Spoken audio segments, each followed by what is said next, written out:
I'm going to show you how I make silver hydroperoxide with MSM.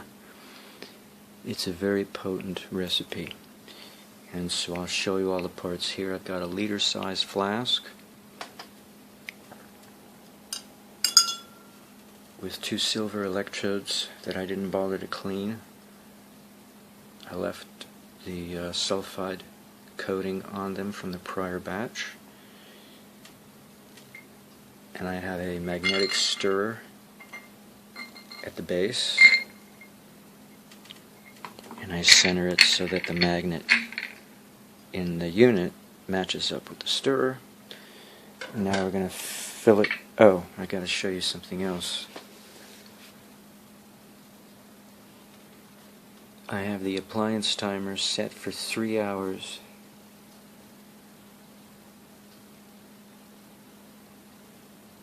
Only the camera could focus. There we go. 3 hours, from noon to 3. That seems to be enough. When the knob is set on high, so we got the front of the unit here, and this is the magnetic stirrer knob I can fool with, but this is the milliamp knob, and I have it all the way to the high, to the right. Oh, and this is where I got it from.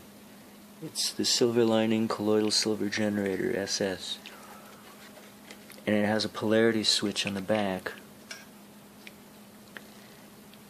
which is on at the moment, and that swaps polarity at colloidalsilver-supply.com. And these go to the 2 electrodes, and this is the power jack.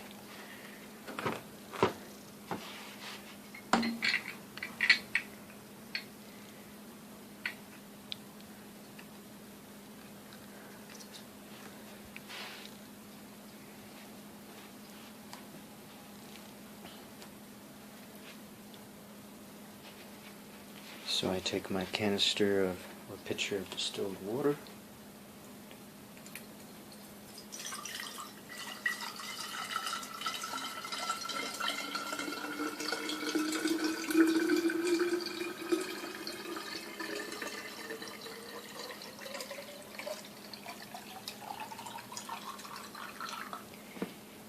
and I want to leave a little space because when I add the hydrogen peroxide, it's going to raise up the level because it's going to fill with bubbles. And that's going to raise that, so I want to leave a little space. And I also don't want it to touch the bottom of this plastic cork.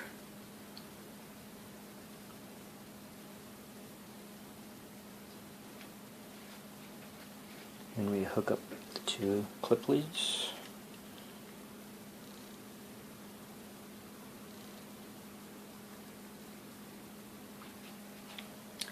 And the power jack.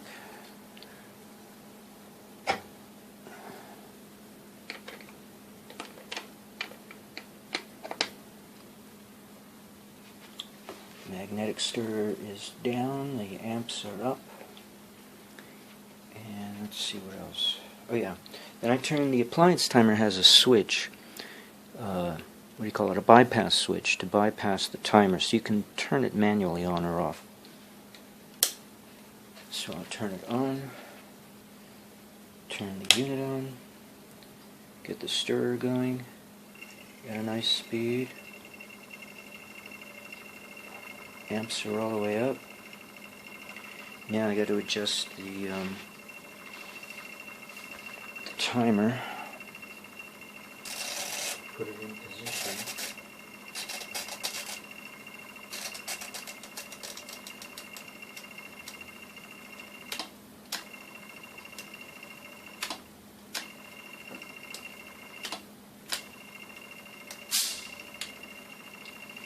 There, now it's set to run for 3 hours, and we'll just let that run. Maybe it's a little too fast. Slow that down a little. There.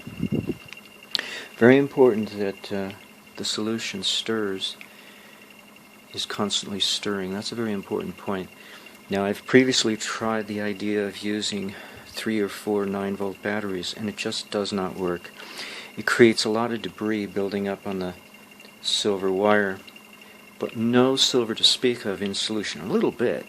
You know, if you were desperate, you could do it that way, but this operation requires efficiency, and a machine is the only way to do it. I don't know what kind of circuitry they have in there that makes it more efficient than a mere series of 9-volt batteries connected together, but somehow the circuitry does its job of improving efficiency, of putting silver in the water, nano-sized particles, a maximum amount in the water and a minimum amount of debris building up along the silver wire, which is crap, you know. It's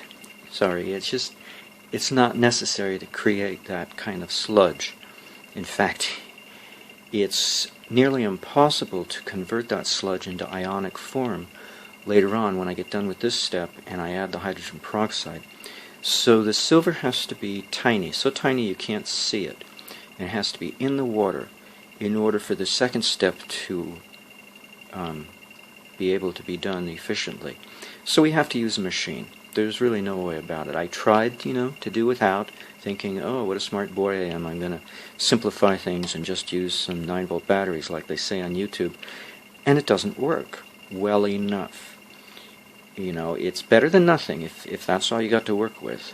Fine and dandy. Some of us can't afford to buy a machine. This machine costs over $300, I believe, or under $300? Over $200, yeah. I think it's under $300. But still, And then after constant use, I've been using this machine for over a year now. I have 2 of them, and one of them broke down. So I sent it back for repair, which was reasonable, $25 to have it repaired. I'm showing you how to make per liter. Okay, this is a liter flask, a glass flask, pure distilled water. I'm going to be experimenting with making larger size batches by the gallon rather than by the liter, by a few gallons. But for the purposes right now, I've established a routine that's pretty much consistent by trial and error, and so I'm just taking you through that, because this is more likely the scale you'll start out at, just like I started with this. But I like to take baths in this stuff, which means I have to make large volume. But this is fine, even for a bath, 1 or 2 liters in the bath, or to drink it. Now, to dilute it down for wound care, 1% is the right dilution, because that's what I put in the bath. It works out 1% or 2%. So anything stronger, much stronger, like 1 part in 20 rather than 1 part in 100, burns the skin. The silver does not fully react with the hydrogen peroxide to take away its oxidative potential. It still leaves behind a little bit of oxidative potential, which means you can burn yourself with silver hydroperoxide during long-term use, like on a wound. If you're dressing a wound and you change the dressing and you put fresh solution, eventually you're going to burn the flesh. So 1% solution seems to be safe, and that's diluted in tap water, not distilled water. I don't know if it would work out the same in distilled water as tap. Now, my tap water is well water. It has no chemicals added to it, and it's fairly hard water. It has a lot of calcium deposit in it, suspended in the water, and sometimes we get iron oxide and mud because it is a well. But usually that's not the case. So I think those are all the basics that you should know.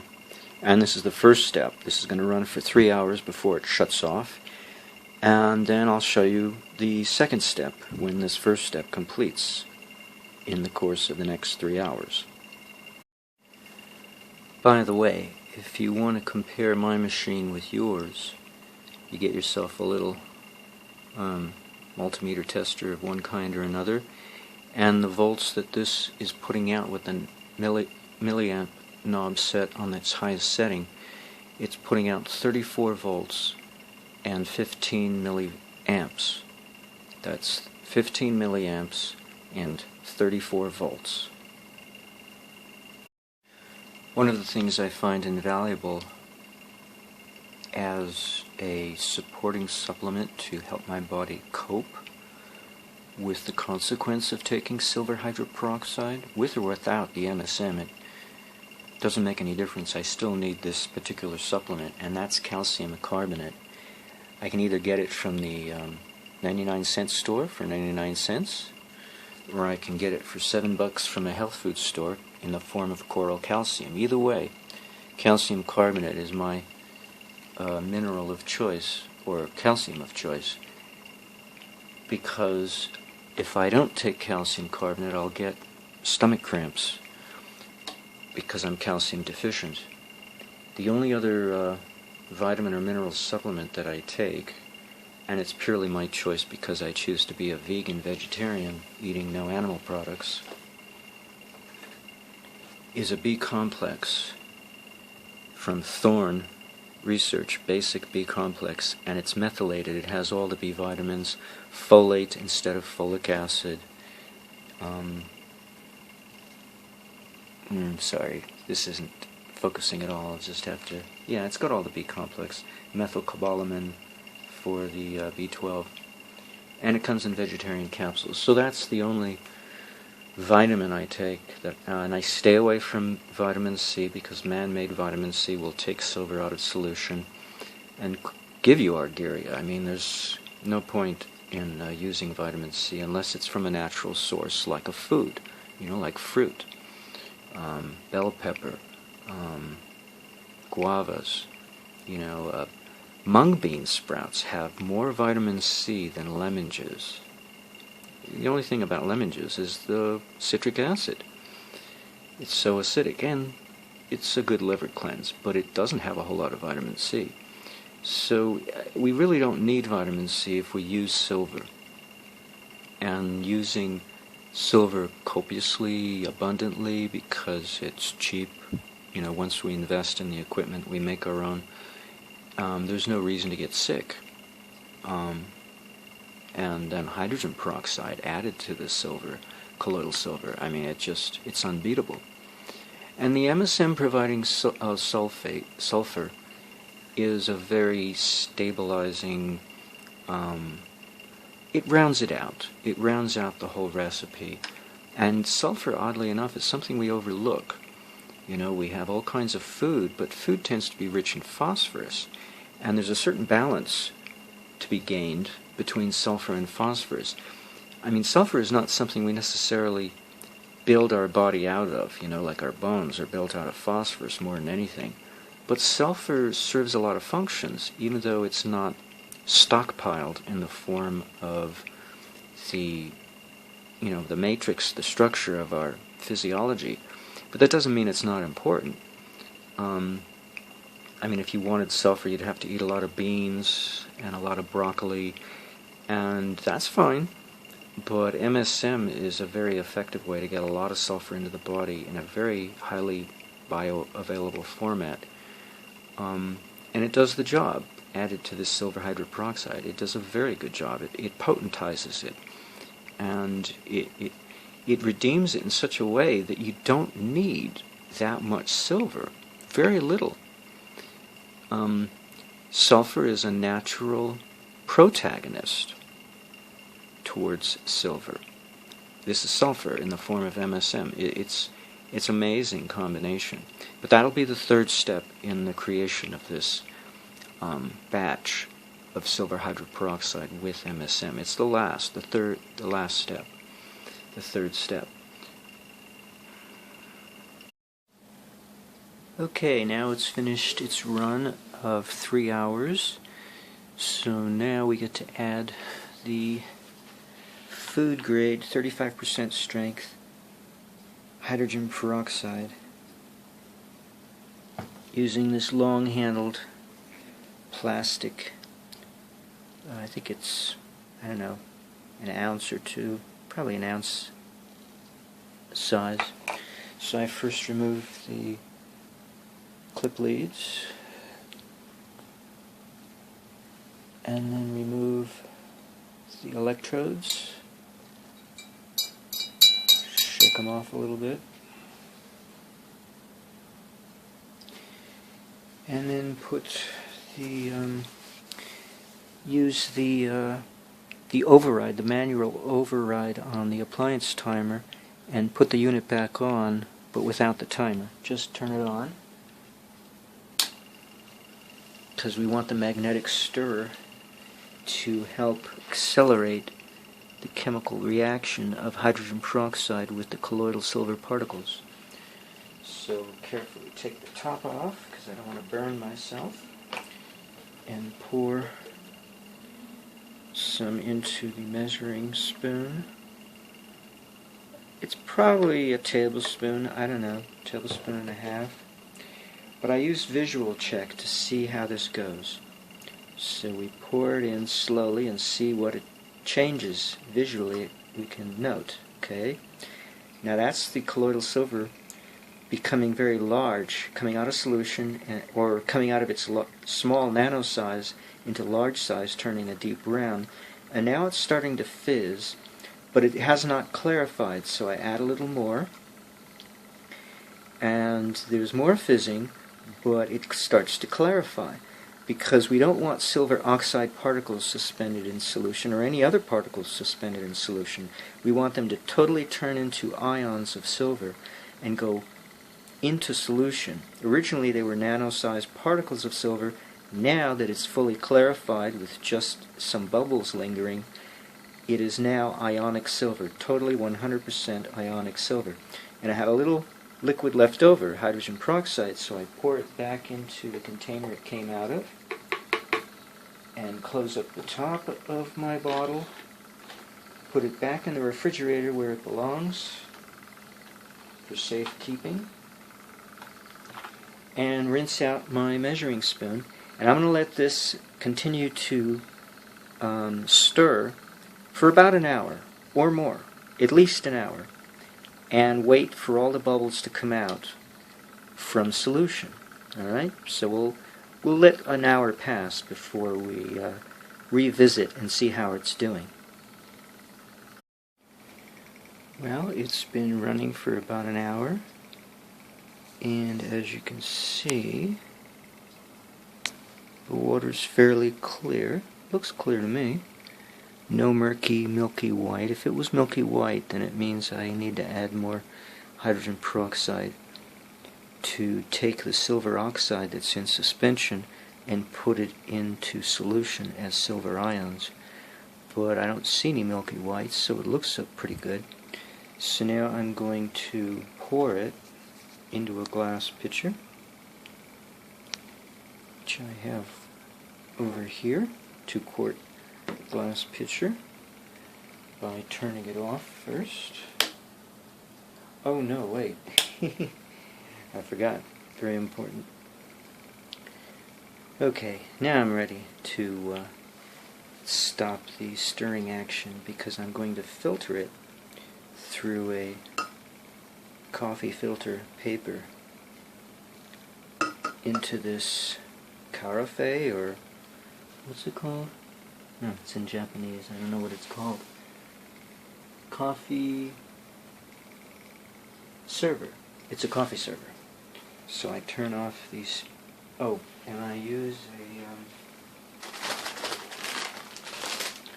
coffee filter paper that's not bleached. That's the right size for this holder that holds it. And it fits, got a little hole in the middle at the bottom, and it fits right over the coffee server.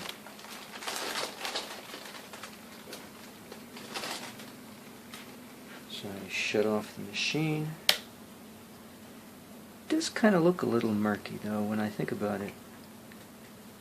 I'm not going to worry about it. It's pretty good. Pour it slowly.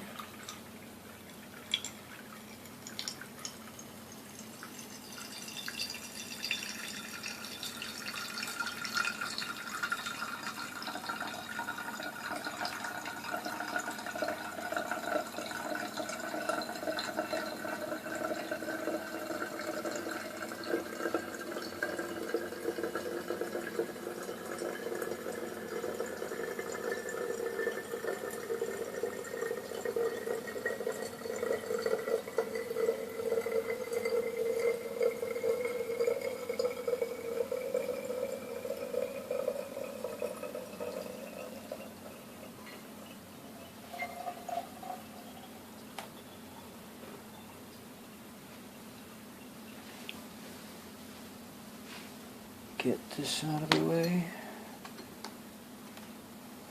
momentarily.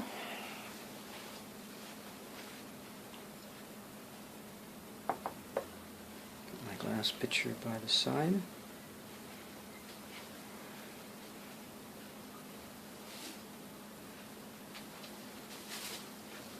Remove the filter now that I've used it. And pour the finished, yeah, it does look a little milky white, but I'm not going to worry about it. It's pretty good. It usually corrects itself after a little while. Now that's almost, since 1.25 liters are not the same, I had a little problems. This is a 2-quart pitcher and it doesn't quite fill it. I had a little left over from the previous batch. So what I'm going to do is I'm going to run the machine and do another batch. I'm not going to record it because I've already shown you what I do, and I'm going to pour some of it into here, and the remainder I'll leave in this coffee server to show you the third and final step, which is the addition of MSM to this 2-quart pitcher.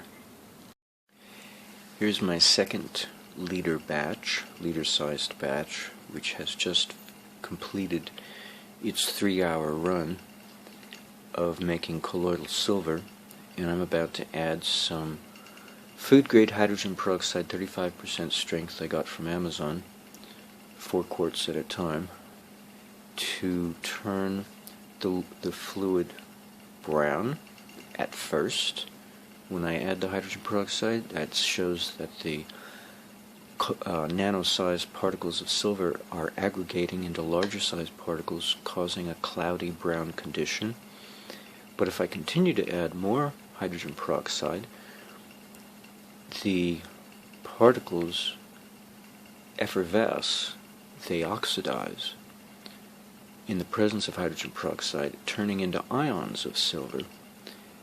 And if I don't add enough, it'll stall at some point. So it might stall at the brown stage, or it might go to the white stage and stall there and get stuck there, because now it's fully oxidized, but it's still in solution, suspended as particles in solution. But if I add enough hydrogen peroxide, and if I do not run the colloidal silver generator for too long, putting too much silver in solution, then all of the silver can be turned into ionic silver, no matter what size particle it is.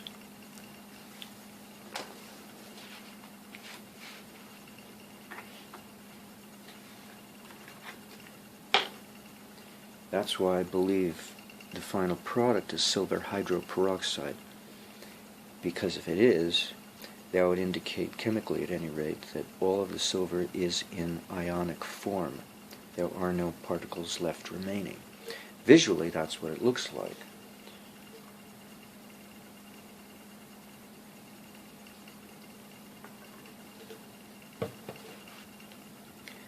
So this is how much liquid I've placed in here, almost half of a 30 cc. Yeah, it is half. So that's 15 cc's, but I'm not going to need all of it. So we'll just take a look at the color as it changes. This goes to brown. You even hear a change in the pitch, the sound that the magnetic stirrer makes. That's because the effervescence has already begun to change the acoustics of the water, making a duller sound as the magnetic stirring bar spins. Now I'm going to add a little more to clarify the water, because it hasn't really clarified yet. It should clarify. Let's add a little more. And then we will be left with our bubbles, and it looks like it's clarified for the most part. So there's still some liquid left remaining, and the water is now clear, and only bubbles remain.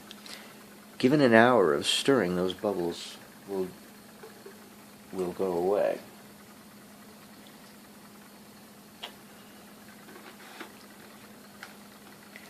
So that's all it takes to do the second step, the second stage of this recipe, the formation of silver hydroperoxide from colloidal silver, is to add sufficient hydrogen peroxide to cause the water to go through those stages of discoloration until it's no longer discolored. It goes back to being clear again. Okay, most of the bubbles have left solution, and it's been at least an hour, so now I'm going to filter the mixture.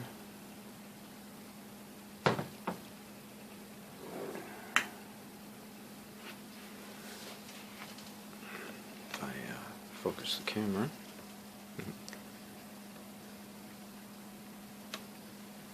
So there, now I can filter it.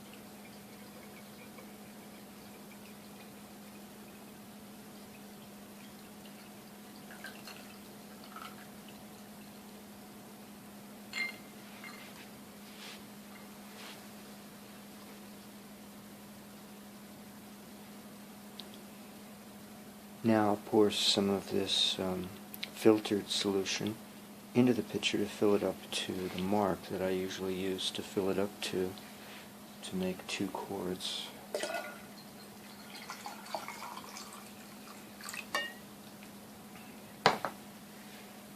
I number my pitchers because I use them in series, and I make them in series, so I let them sit and I add the MSM and I'll let that sit, and so any outgassing which might occur will have a chance to occur, so that there's not too much residual hydroperoxide in solution. I don't want that to be the case.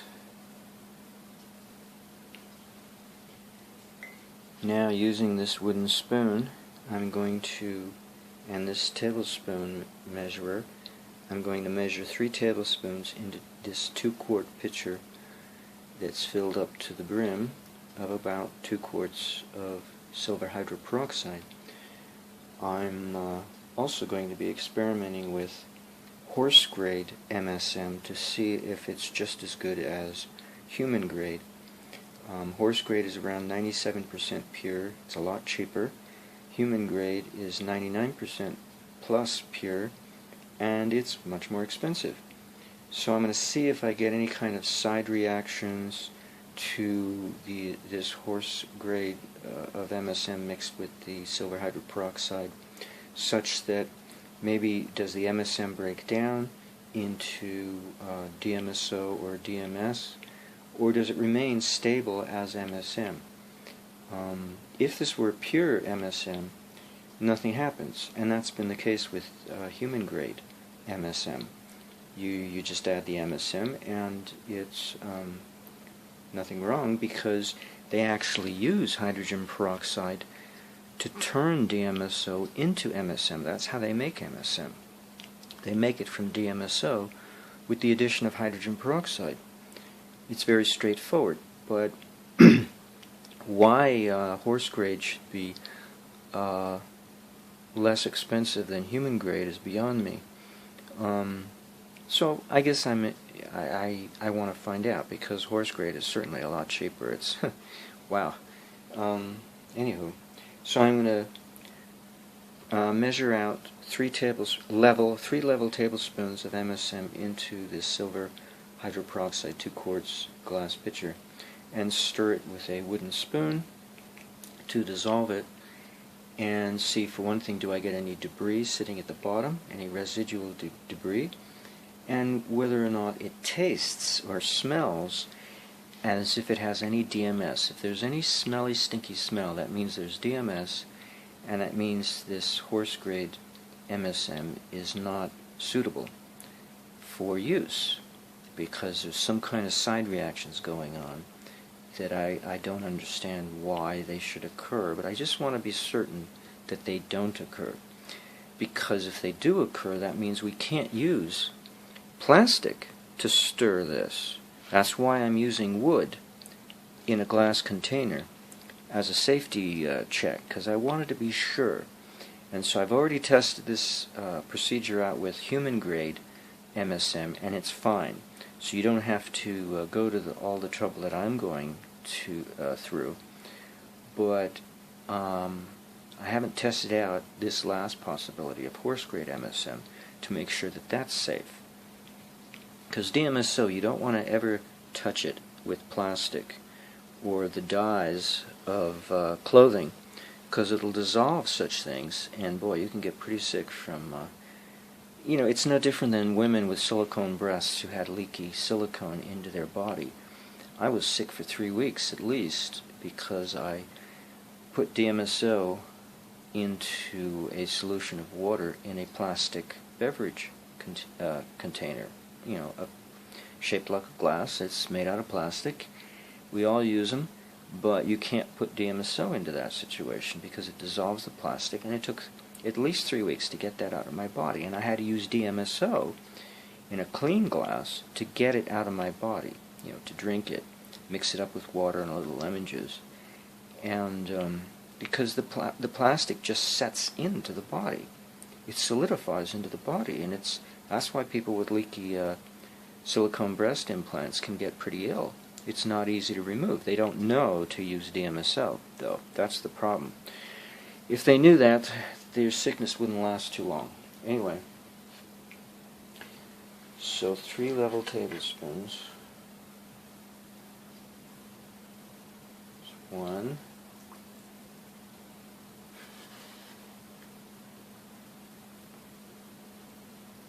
2,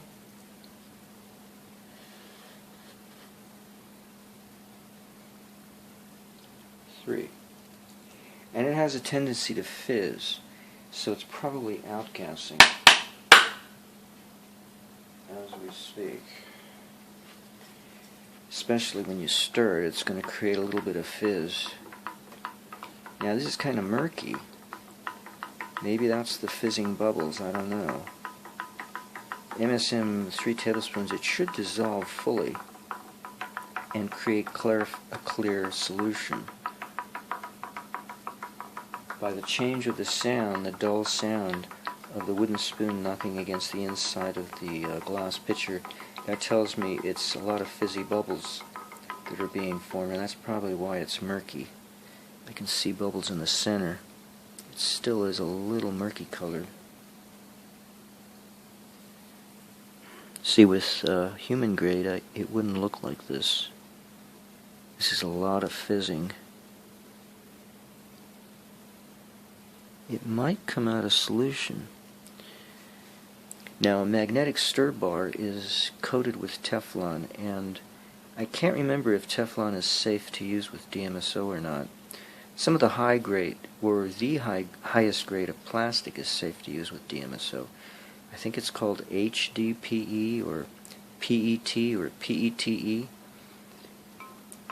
But I just assume stay away from plastic when dealing with DMSO and play it safe. I don't like taking risks and then worry what grade of plastic I'm using.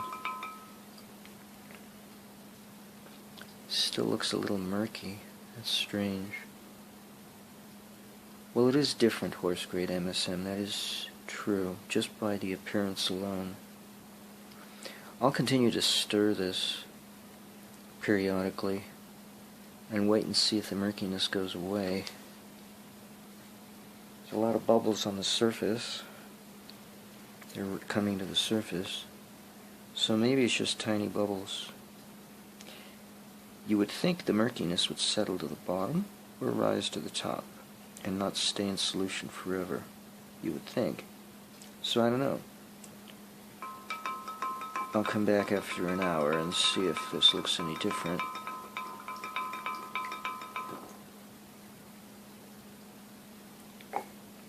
So I'm using a ceramic mug to put my wooden spoon in. I don't want to take any risk whatsoever. I mean, I can store the MSM in a plastic container, but that doesn't mean I dissolve it in a plastic container filled with water. Anyhow, we shall wait and see. Well, there it is, still milky white, so it makes me wonder if there's something about the impurity of horse-grade MSM that causes some of the silver hydroperoxide to come back out of solution as if there's too much silver there and be suspended in solution, the superoxidized silver. That means there's something disagreeing, something within the horse-grade MSM that disagrees with silver hydroperoxide to stay in solution, to stay dissolved silver ions, and instead precipitate out of solution as superoxidized silver, white, milky white oxidized silver. Because this didn't happen with human-grade MSM. It stayed in solution, it stayed clear. So, I don't know what to think. What'll happen if I put this in the bath, 30-gallon tub? Will it go back into solution, especially warm water? I don't know.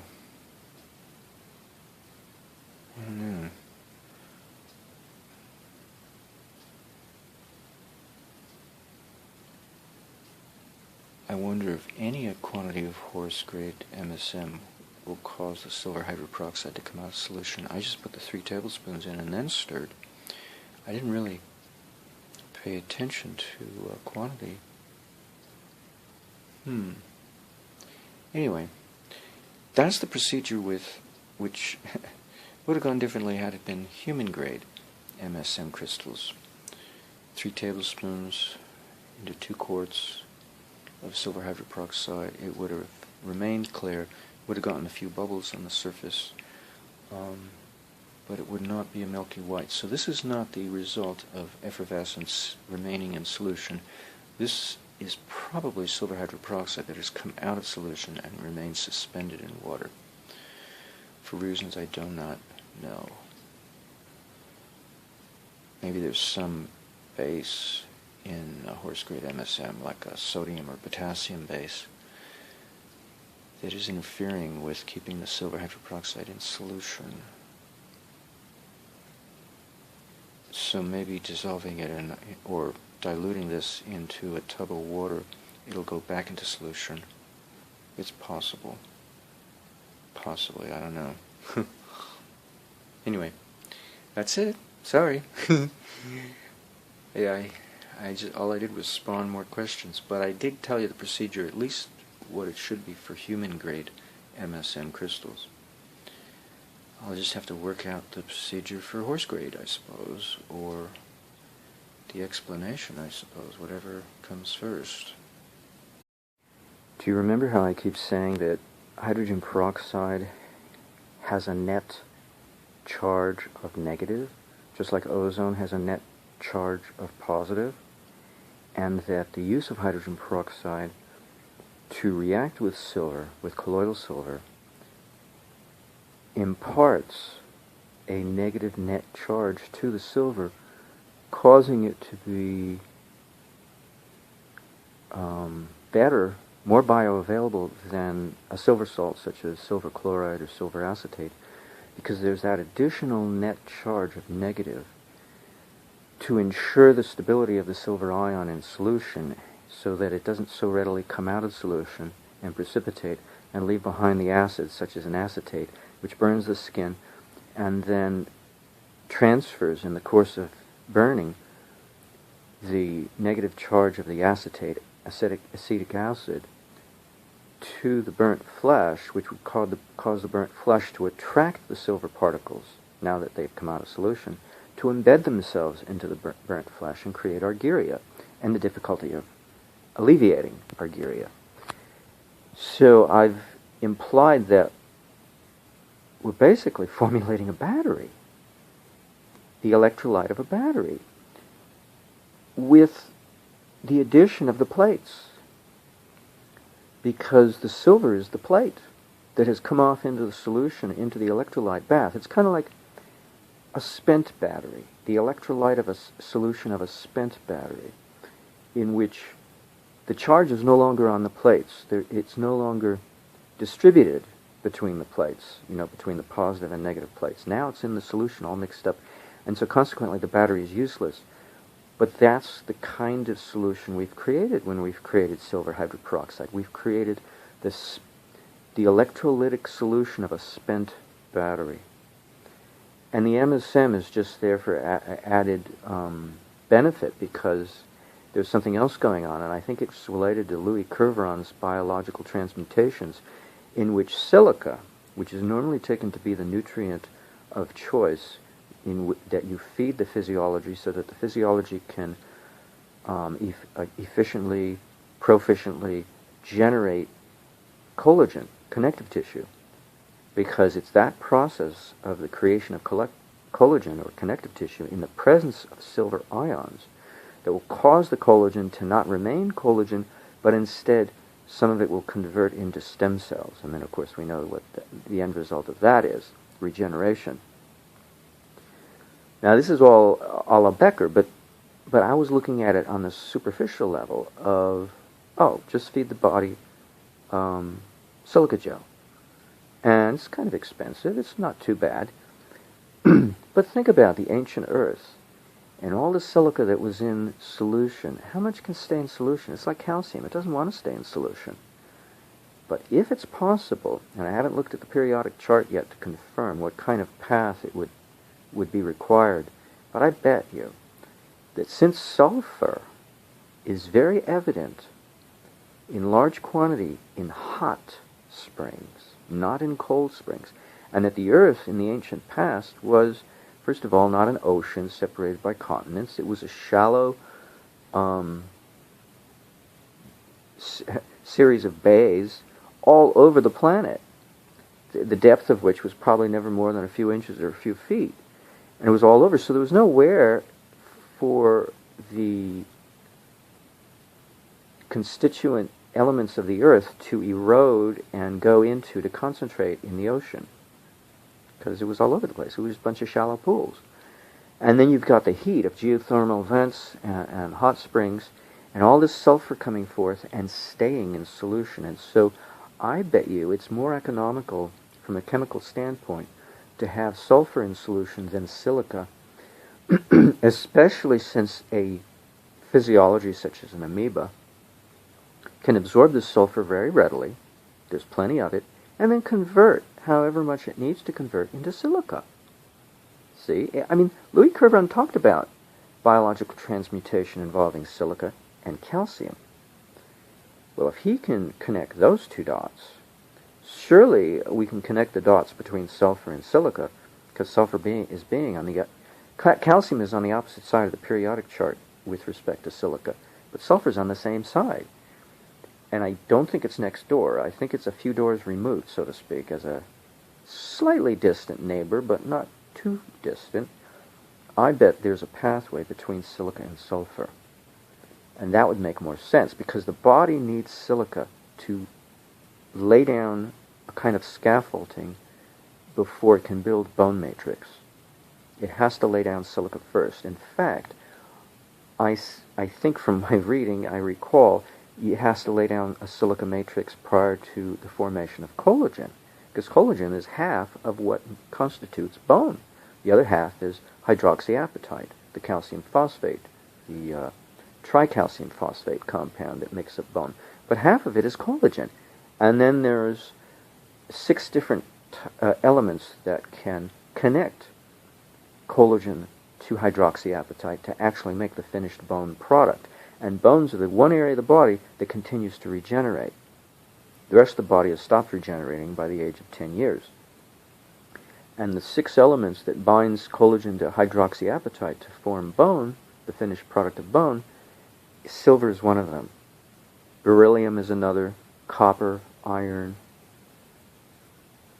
That's 4, there's 2 missing. Copper, iron, beryllium, silver. Was there only 4 or 6? I believe there was 6. You know, there might have been only 4. Anyway, it has to do with the radius of those particular atoms.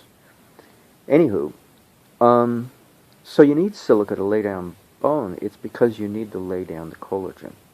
So that shows how important silica is for regeneration. But if the body can make silica from other sources, and if sulfur is a possible pathway, then all we need is a healthy physiology and the raw ingredients that will end up becoming silica, and that might be sulfur in the presence of silver, and not just any silver, but silver which has been dissolved and bound to oxygenated water. I mean, that can't be, you can't get any better than that. So I think that's what's happened in completing this recipe of adding bioavailable sulfur in the form of MSM. Now, my additional thought is that I'm wondering if what happens is when they make, and then now we go further with the spent battery electrolyte from a spent battery analogy. When you charge a battery, it resists. When you charge a rechargeable battery, it resists accepting a charge towards the very end. It creates its own internal pressure, kind of like a back EMF, but it's a chemical pressure, very analogous to back EMF, which resists you putting the last final percentage points of charge into that battery to make it 100% recharged. And it's a chemical resistance, and I suspect that's what's happened here when they create human-grade MSM. They're creating an electrolyte that they can precipitate in the form of MSM, but it resists the negative charge of the hydrogen peroxide to complete the process and make it 99.99% pure. It resists. In other words, the quantity of hydrogen peroxide it takes to go from 90% completion of the formation of MSM from DMSO by the reaction with hydrogen peroxide, the amount of hydrogen peroxide it takes to convert DMSO into MSM to go from 90% conversion of the DMSO into MSM to 95% versus how much more additional hydrogen peroxide does it take to go from 95% completion to 100% completion is not the same quantity of hydrogen peroxide in both cases. It could be 3 times more hydrogen peroxide because it'll resist the desire upon the chemist or the industrialist to go all the way. It'll go to 95% maybe without too much resistance, but it's not going to want to go to 100% and offer the same lack of resistance as it did to go to 95 from 90% to 95 versus to go from 95 to 100.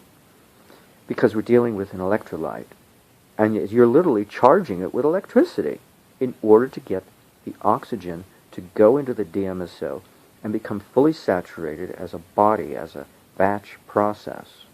A body of DMSO to fully saturate with oxygen and become 99.99% pure MSM. Because you have to involve an electrical charge transfer to make this happen. And the hydrogen peroxide is providing that negative charge, but the DMSO is resisting towards the very end. It's saying, wait a minute now, I'm comfortable at 97%. You know? And so that's the horse grade. Hydrogen peroxide, costs money. And you're building up pressure in the vessel, because the hydrogen peroxide is bubbling out of solution, right? Or, actually, it would reduce pressure. It would create a slight vacuum.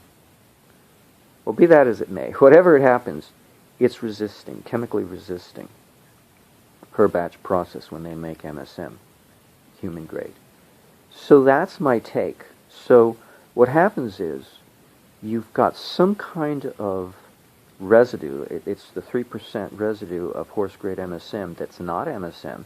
The sulfur is in some other form other than MSM, and my guess would be either raw sulfur or DMS or some mix between the two, because I doubt it would be DMSO, because I don't think DMSO can remain in solution.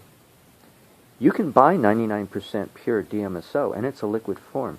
And if you allow it to break down, let's say you allow it to chill below 65 degrees, or heat above, I forget what temperature it is, let's say it's 110 degrees, this is Fahrenheit, it will come out of DMSO state and break down into MSM, DMS, and a few other sulfur compounds. The DMS is what gives away the fact that it's broken down. It's the stink smell. And it will precipitate a sludge in its liquid. And I suspect that sludge could be MSM, it might be DMS, it might be raw sulfur, I don't know. Whatever it is, it's not DMSO. So DMSO is a liquid, a solvent, but it can't go into a solid state. This is my guess. And I suspect DMS can, just like MSM can. It's something about DMSO that's in between. It's a liquid in between two solid states that are both of which are stable, namely DMS and MSM. That's why DMSO degrades into MSM and DMS, because they're stable. They can go into solid form. That shows how stable they are. So it's something other than DMSO that lingers behind in solution when they precipitate the final product of horse-grade MSM. And it's not DMSO, so I don't have to worry about that. See, that was my concern. It's something else. It's either MSM, which in this case it can't be because it's horse grade. It's only 97% purity. So it's probably DMS. Could be some other form of sulfur, but it's certainly not DMSO. So I don't have to worry about the risk involved of using horse grade MSM. And the next step of this scenario that I'm hypothesizing is that what happens is when I mixed the horse grade MSM with the silver hydroperoxide, and instead of getting a clear solution, I got a murky white solution. My guess is that there is whatever hydroperoxide the silver hydroperoxide can give up, namely the hydrogen portion of hydroperoxide, of silver hydroperoxide, that it can give up, goes to react some of that final 3%, because silver hydroperoxide is more stable than hydrogen peroxide. And so we can afford to go further than pure hydrogen peroxide alone with less effort. And so it gives up some of its hydro to change whatever residual sulfur is in that horse-grade MSM, let's say it's DMS, to convert it into MSM. But in the course of doing so, you no longer have silver hydroperoxide. Now, silver is a valence of 1, unlike calcium, let's say, which is a valence of 2. Now, calcium peroxide is a solid. You mix it in water, and it breaks down to calcium compounds and hydrogen peroxide. So you get this effervescing, and you literally create hydrogen peroxide. I suspect what happens when, in the case of silver hydroperoxide reacting with horse-grade MSM, is that you end up with a silver dioxide. It loses its hydro. It loses its hydrogen atom. And it may become a complex with some kind of sulfur compound. Because we know that sulfur can unite with oxygen, and it forms... Oxygen has a valence of 2, I think. No, it has a valence of 1. Sodium oxide is not a dioxide, it's a single oxygen atom. But you can get 4 of them onto sulfur to make a sulfate. You can fully saturate sulfur with 4 oxygen atoms. That shows that sulfur has a valence of 4. I could be wrong, but I'm just guessing here. Sulfur has a valence of 4. In opposite charge to oxygen, which has a valence of 1. and that's why you can get SO4 sulfate ion to go with magnesium, which has a oh, wait a minute, no, that can't be right. Magnesium has a valence of 2. That means sulfur has a valence of 6, in which it can take up 4 oxygen atoms and 1 magnesium atom. That's right. So sulfur must have a valence of 6. Wow. Okay. And it doesn't want to take up any more oxygen, apparently, to become SO6. Instead, it just hangs out in the water as SO4, as a stable compound of sulfur. You know, there's stuff about the chemistry of sulfur I don't know about, obviously. Anywho, so I think the silver gives up its hydrogen and becomes silver dioxide. And that's when it comes out of solution. And it'll do the same thing if you have too much silver hydroperoxide in solution. It'll give up its hydrogen and come out of solution, become silver dioxide. And if it stays there long enough in the murky, milky white condition, it'll even give up its oxygen and become silver metal and precipitate it out of the oxide state into its raw, pure silver state and fall to the bottom of the container. And you'll see a gray layer of sediment at the bottom of the container. And this is what happened when I had silver hydroperoxide that I made from too strong a solution of colloidal silver, such that it was milky white, and I let it sit around in the dark cabinet for, I don't know, a couple of weeks, and then the silver came out of solution, some of it.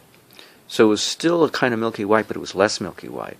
Actually, no, I think it lost its milky white condition. So it shows the silver dioxide is an unstable condition, and it will want to give up its oxide and go back, revert back into pure silver and fall to the bottom. Because silver dioxide actually remains suspended in solution. It does not fall to the bottom.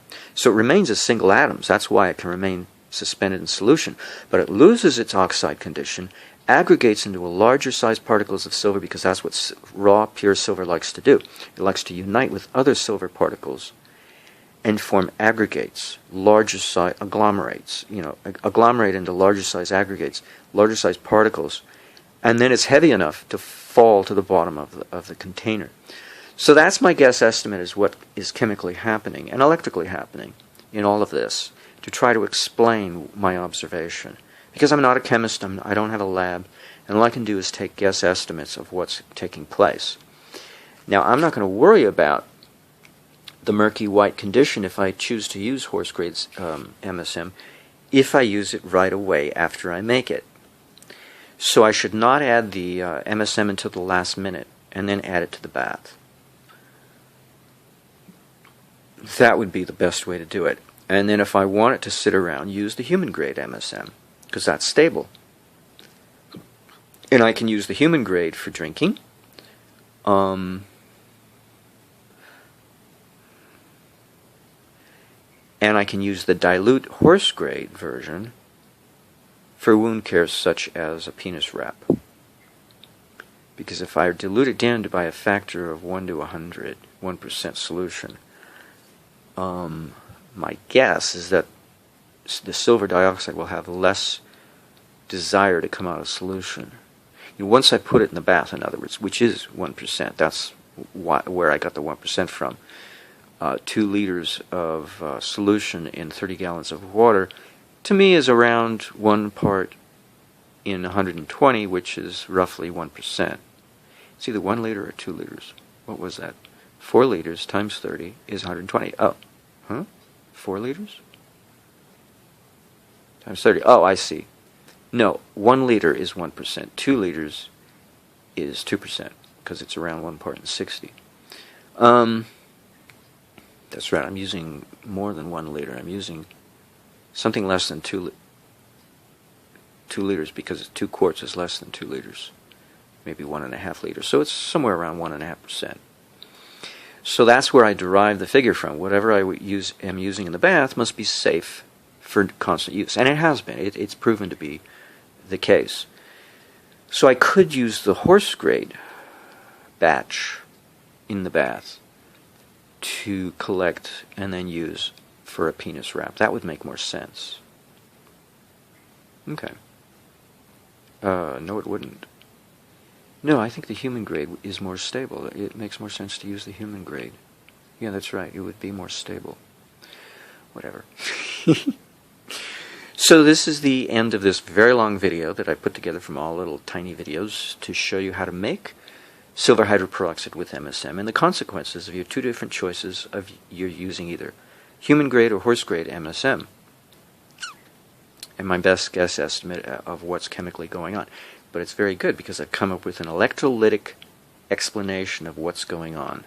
We're literally creating an electrolyte from a spent battery when we create this final product of silver hydroperoxide and MSM, the inclusion of MSM.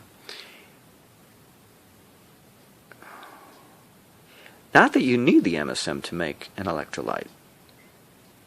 No, silver hydroperoxide is the electrolyte. It's just the inclusion of the MSM helps demonstrate that it is an electrolyte from a spent battery. That's all. So that's as much as what the analogy is relegated in terms of. But I wouldn't want to do it without the MSM because we need the sulfur because possibly it's what the physiology needs in order to create silica in abundance in whatever quantity it wants to.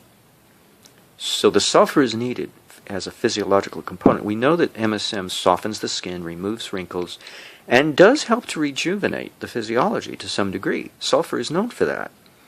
So it makes sense to wed sulfur to silver. So say that quickly 3 times rapidly, the 2 words together in sequence. Sulfur, I can't even say it. Sulfur fast once. Sulfur and silver. Silver, sulfur. See, I can't do it. They rhyme. There must be a reason why they rhyme. Sulfur, silver, sulfur. Is it a subliminal, subconscious recognition that they need to be together? In solution, in ionic form? And the oxygen of superoxidized silver indicates the charged state. The negatively charged state of that silver atom. The fact that it can hold on to 2 atoms of oxygen, at least temporarily, and you add in an atom of hydrogen, and it can hold on to it even better. So silver hydroperoxide with the addition of MSM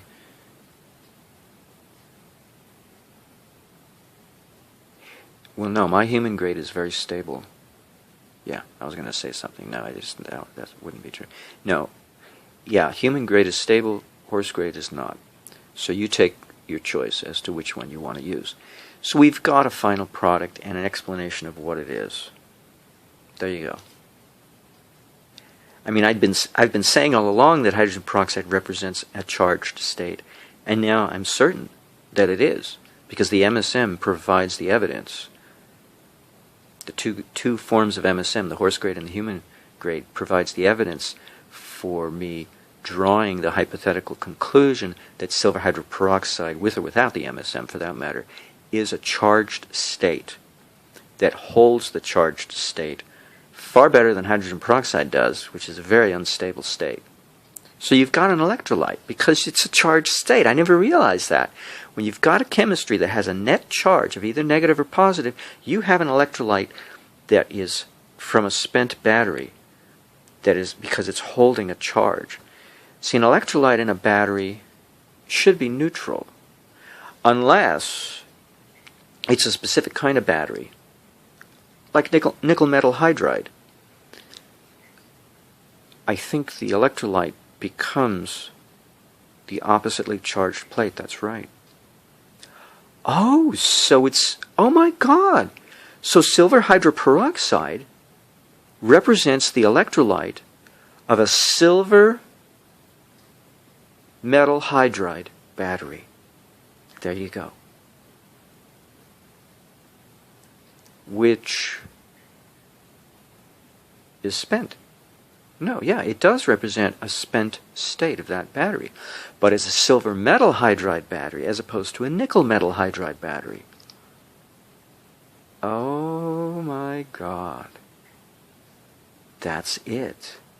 That's what it is. Whoa. Oh, this is cool. I love this. Isn't the chemistry cool? Hey, I'm no chemist, but this is cool. This is a cool hypothesis. I like this. Hey, any of you chemists out there, leave your comments below. In this YouTube, when I post this on YouTube, because I'm going to post this in several places, or a couple of different places. So on the YouTube post, leave your comment below if you think I'm wrong. Please, please tell me in what way am I wrong, because I'm no chemist. This is cool. I love this. Yes! Ooh, I love chemistry. And my body's the laboratory. Along with my bathroom. Ooh, mixing chemicals. I got a chemistry set when I was a kid, but I looked at it and I thought, what am I going to do with this? See, I needed a motive. Now I have a motive. And I've been playing chemistry over a year now. Oh, this is so cool. I love this. Thank you, Mommy. It took a long time, but I finally got around to playing chemist. Burned my butt with hydrogen peroxide, but you know what? I learned something from it. The need to combine it with silver. Oh, I love this. Oh, I just love this. I have come to the conclusion, by giving it still more thought, that horse-grade MSM is undersaturated MSM. It has a deficiency of oxygen. And by adding it to silver hydroperoxide, it acts like a sponge in that it needs extra oxygen to make up the difference when we add it to solution. Of course, for horses, I guess nobody cares. But when mixing this with silver hydroperoxide, it's a mistake to do it the way that I did it yesterday. So what I'm going to do is I'm going to show you how to do mix 3 tablespoons of human-grade MSM with 2 quarts of silver hydroperoxide. It should go clear and not be murky, and I'll attach this to the prior videos, and it should complete those batch of videos if you should ignore the bunch on my using horse-grade MSM. And then I'll have to do a whole nother series on how to make silver hydroperoxide with horse-grade MSM, because it's a slightly different procedure to make sure that we add enough hydrogen peroxide to fully saturate the horse-grade MSM and do the job they failed to do for the cheaper price, so that I don't end up with a murky, milky white solution, which is incorrect. It's supposed to be fully saturated with oxygen, and that means fully dissolved in solution. It's the lack of oxygen that causes the silver hydroperoxide to come out of solution because of its reaction to the horse-grade MSM, and not remain in solution, not remain dissolved as silver ions. We want silver ions. So I did a little incorrect by experimenting in the middle of a video that I shouldn't have experimented in. But at any rate, be that as it may. So open up the container of human-grade MSM, take our trusty tablespoon, and stir up the clumpy MSM.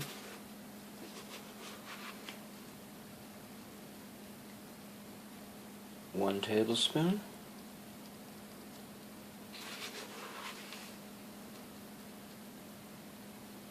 Two tablespoons.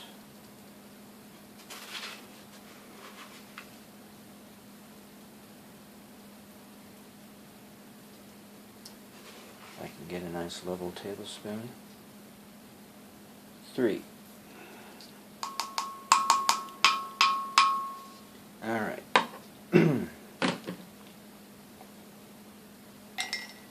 Stir it up.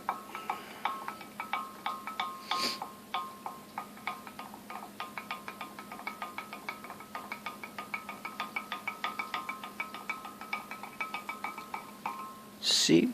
Total clarity. Just some bubble. Oh, there's a little piece of MSM at the base. Going to keep stirring to get rid of that.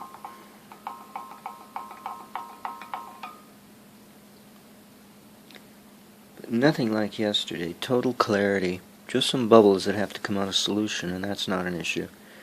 They'll come out. But it's nothing like the murky, milky white discoloration of yesterday. These are just bubbles.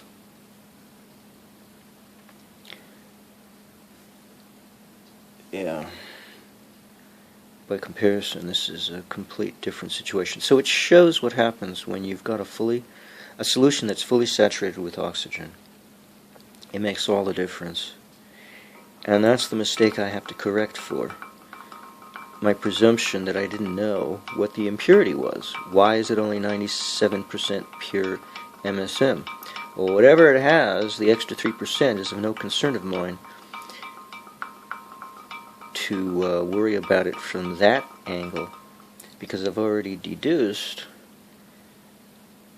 what it is in chemical terms. It's deficient in oxygen, and that's the one ingredient I've added already. So I have to rearrange the steps, basically, to fully oxygenate not only this colloidal silver particles to turn them into silver hydroperoxide, but the horse-grade MSM to turn it into human grade. And that means I got to switch step 2 with step 3, which means I got to do a whole other video, which is what I'm going to do. So this is the way to make silver hydroperoxide with human grade MSM. The MSM is added last as the third step, and the hydrogen peroxide is added in as the second step to the first step, which is to make the colloidal silver.